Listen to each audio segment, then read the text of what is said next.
السلام عليكم ورحمة الله وبركاته. ازيكم يا اخواتي؟ عاملين ايه؟ يا رب دايما تكونوا بخير. يوم جديد وروتين جديد. مسكت في ماما، طبعا كانت عاوزة تمشي بس الدخول عندي طلوعه مش سهل. والله كانت عاوزة تمشي، قفلت انا بقى باب الشقة وباب الحديد كمان عشان ما تعرفش تطلع، وعملت لها كمان احلى غدا: سمك بولتي وجمبري كريسبي وشوربة جمبري ورز صيادية بالجمبري والسلطات. يعني حاجة تحفة، اتمنى سفرتي تعجبكم وتجربوها. اول حاجه هنا معايا توم وفلفل اخضر، ومعايا البهارات: ملح وفلفل اسود وكمون وكزبره وتوم باودر وبصل باودر وبابريكا وشطه. دي البهارات اللي حطيتها على التوم والفلفل عشان اتبل بيها السمك. وطحنتها كويس كده في الهون. انا صراحه بحب التتبيله دي قوي، بتبقى حلوه كده وخفيفه، يعني مش بحب الصراحه احشي السمك بالثوم على طول. يعني دي بتبقى حلوه قوي ومميزه وجميله، جربوها ومش هتندموا وهتعجبكم قوي. هنا بقى جبت بوله وحطيت فيها ميه وحطيت فيها الخلطه اللي انا عملتها معاكم، اللي هي الثوم والبهارات والفلفل. قلبتها كويس جدا. وكان معايا بقى سمك بولتي، كنت غسلاه كويس بميه وملح وليمون. كنت كمان سايباه نقعها شويه في الميه، وحطيت على التتبيله دي خل، وحطيت كمان ليمون. بجد جربوا التتبيله دي هتعجبكم قوي، حلو قوي. وقلبت بقى كله مع بعضه كويس، الثوم والفلفل والبهارات والخل والليمون. وهنا بقى معايا السمك، كنت مشرحاه كده بالسكينه وحطيته في التتبيله. طبعا زي ما قلت لكم السمك لازم يتغسل الاول، يعني انا جايباه من عند الراجل متنضف، بس انا لازم بعيد وراه كده عشان يبقى كل حاجه تمام ونضيفه، وبنقعه بقى في الميه والملح والليمون. وهسيبه بقى في التتبيله دي مثلا ساعه ساعتين على حسب بقى الوقت اللي معاكي. وهنا معايا الدقيق والبهارات، نفس البهارات بتاعه السمك حطيتها على الدقيق: ملح وفلفل اسود وكمون وكزبره وكركم وبابريكا.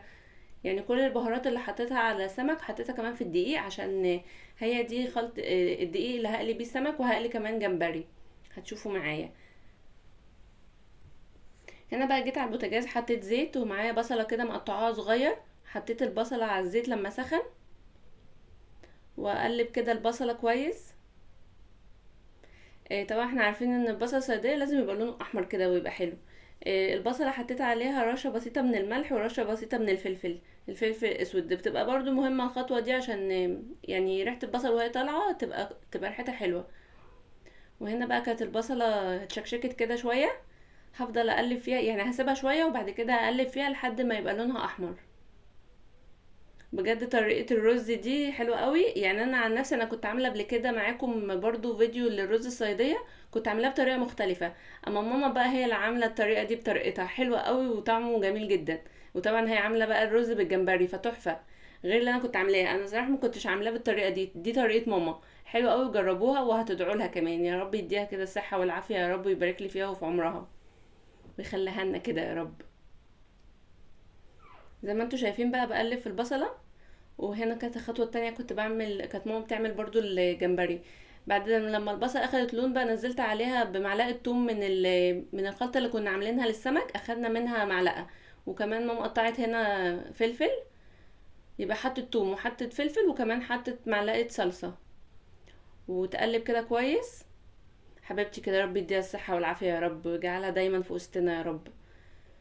وحطيت بقى المية. انا كنت عاملة 3 كوبايات رز عليها 3 كوبايات مية، معروف ان كوباية الرز بتاخد كوباية مية، طبعا المية لازم تكون سخنة. هنا بقى كنت حطيت المية، وبرضو حطيت بقى الملح واي بهارات ناقصة حطيتها، يعني حطيت الملح وقلبناه كويس وكده كانت المية اتظبطت كده وبقت حدقها كويس. وبعد كده هنزل بقى الرز. هنا بقى نزلت التلات كوبايات الرز، يعني بصوا المية كانت مظبوطة على الرز بالظبط. ومعايا بقى الجمبري. الجمبري طبعا مغسول كويس جدا ومتقشر. بجد تحفه قوي الرز بالجمبري، جربوه هيعجبكم. الجمبري كان متقشر ومغسول كويس، وقلبناه كويس مع الرز. وبرده لو احتاجت ميه نزوده، ونغطي بقى على اعلى نار، على اعلى درجه، وبعد كده نوطي النار عشان الرز يتشرب. لما الرز يتشرب نوطي النار عشان يستوي. هنا بقى الجمبري كانت ماما بتعمله، كانت بتحمر بصلايه كده، وحطت عليها برضو توم وفلفل وفلفل اسود وملح، وكده شوحت كل حاجه مع بعض كويس.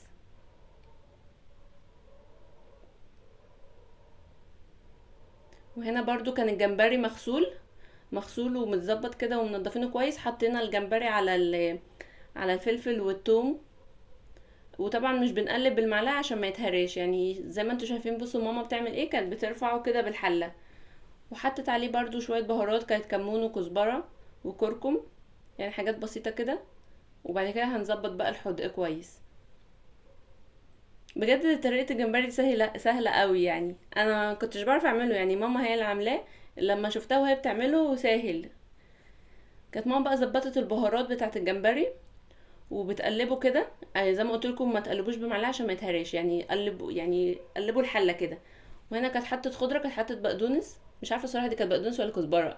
ممكن يكون كزبره. هي ماما اللي كانت بتعمل. فقلبت كويس. وبعد كده بقى حطت الميه، ميه سخنه، يعني هي دي شوربه الجمبري. وقطعت عليها طماطمايه وانا بقى كنت بحط عصره الليمونه. وقلبت كده كويس. وغطت دي بقى بقى التركية الحله بتاعت ماما عشان في قلي كله السمك، يستوي بقى بتحط ويبقى رشة حلو. بسيطة من الفانيليا عشان ما تخليش ريحة الشقة سمك يعني.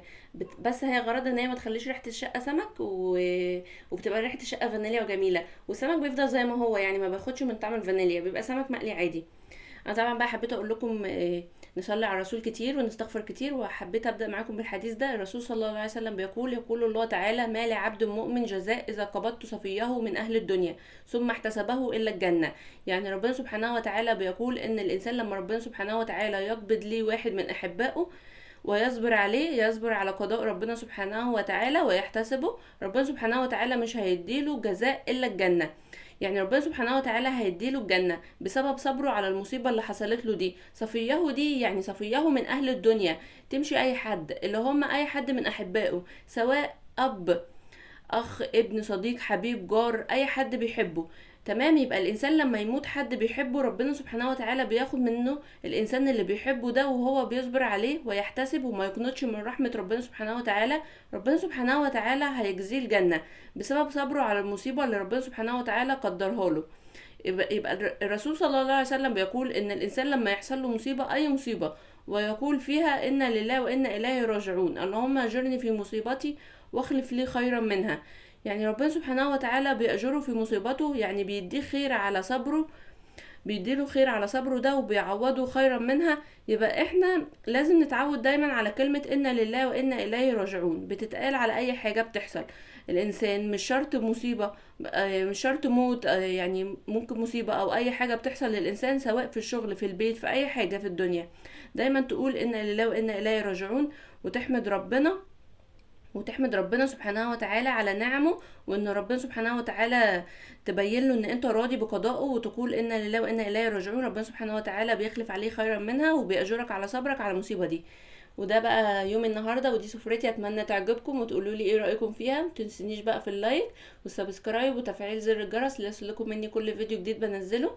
والقاكم في فيديو جديد تاني ان شاء الله، ومع السلامه.